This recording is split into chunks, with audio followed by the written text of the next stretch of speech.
ছোট্ট মিষ্টি গোপাল সোনা তোমাদের সকলকে স্বাগত জানাচ্ছি বন্ধুরা। তো দেখো, এটা একটা বিকেলবেলা, মানে ওই সন্ধ্যায় লাগতে যাচ্ছে, আর আকাশটা দেখতে পারলে কি সুন্দর না লাগছিল। আর এই দেখো, আজকে অনেকদিন বাদে এই লাইটটা জ্বালালাম। আসলে এই লাইটটার কথা আমার মনেই থাকে না জ্বালানোর জন্য। তো চলো সন্ধ্যাটা দিয়ে নিই।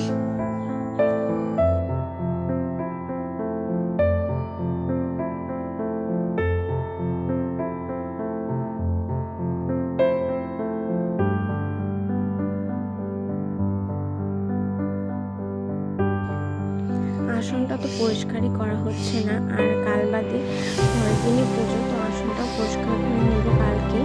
তো চলো সন্ধ্যার এদিকে প্রদীপ ধূপকাঠি রেডি করে নিয়েছি, আর সন্ধ্যা আরতিটাও সারা যাক।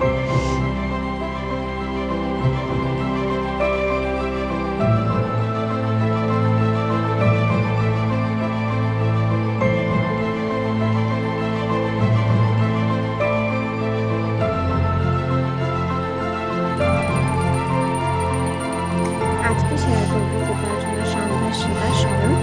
তো চলো ভিডিওটা দেখতে থাকো, আশা করছি তোমাদের ভালো লাগবে।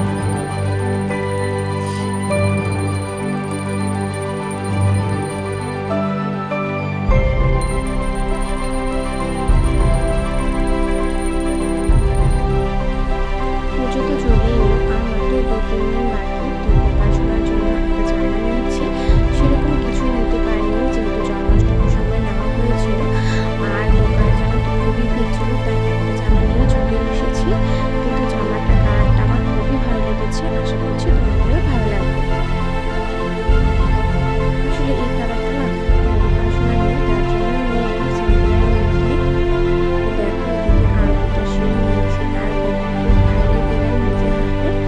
আর এখন স্মরণটা দিয়ে দেবো গোপাল সোনাকে।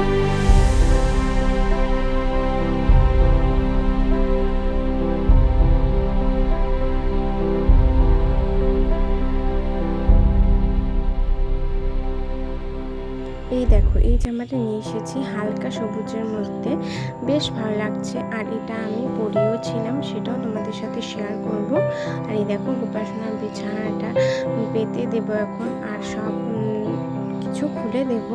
আর যেহেতু খুব গরম পড়েছে, তাই গোপাল সোনাকে হালকা পাতলা ভাবেই সাজাই, সেরকম মোটা জামা পরাই না। আর 2-3 দিন তো খুবই গরম পড়েছে।